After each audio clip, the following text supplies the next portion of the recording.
Hi guys! ఈరోజు నేను మీకు ఇంట్లోనే చాలా ఈజీగా రిబ్బన్ పకోడా ఎలా చేసుకోవాలో తెలుసుకుందాం. దీనికోసం ముందుగా మనము ఒక మిక్సీ జార్‌లో ఒక కప్పు వరకు తినే శనగపప్పు తీసుకొని మెత్తగా పౌడర్ చేసుకొని దీన్ని ఏసే దాంట్లో వేసుకోవాలి. ఇప్పుడు దీంట్లోనే ఏ కప్ అయితే తీసుకున్నారో తినే శనగపప్పు అదే కప్పుతో ఒక కప్పు శనగపిండి, 2 కప్పుల బియ్యపిండి వేసుకొని బాగా జల్లించుకోవాలి. సో, ఇలా జల్లించుకోవడం వల్ల ఏమైనా తరకలు అలాంటివేమైనా ఉంటే అవి రాకుండా ఉంటాయి. పిండి కూడా చాలా స్మూత్‌గా ఉంటుంది.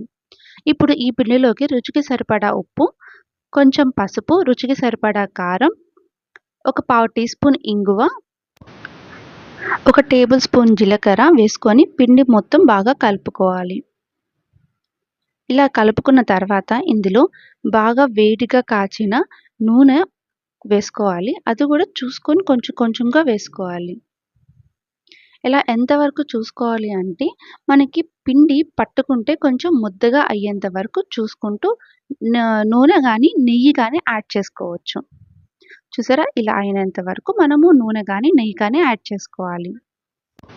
ఇప్పుడు ఈ పిండిలో కొంచెం కొంచెంగా వాటర్ యాడ్ చేసుకుంటూ పిండిని బాగా మెత్తగా కలుపుకోవాలి. చూసారా? ఇలా మెత్తగా కలుపుకొని పక్కన పెట్టుకోవాలి.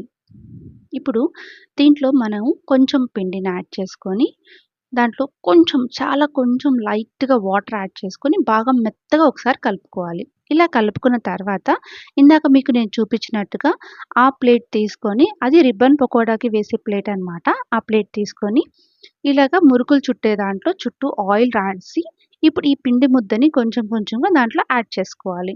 ఇలా యాడ్ చేసుకున్న తర్వాత, బాగా వేడిగా కాచే నూనెలో ఇది బాగా ఇలాగా రిబ్బన్ పకోడాలాగా మనము స్ప్రెడ్ చేసుకోవాలి. ఇలా స్ప్రెడ్ చేసుకున్న తర్వాత అలా వెంటనే తిప్పేయకండి. జస్ట్ ఒక 2 మినిట్స్ తర్వాత తిప్పాలి. అంతే ఇలాగా మనము ఎర్రగా 2 వైపులా బాగా కాల్చుకోవాలి. అది కూడా లో నుంచి మీడియం ఫ్లేమ్‌లో పెట్టుకొని మాత్రమే కాల్చుకోవాలి. అంతే చాలా ఈజీగా త్వరగా అయిపోతది. మీరు కూడా తప్పకుండా ట్రై చేయండి. Thank you for watching.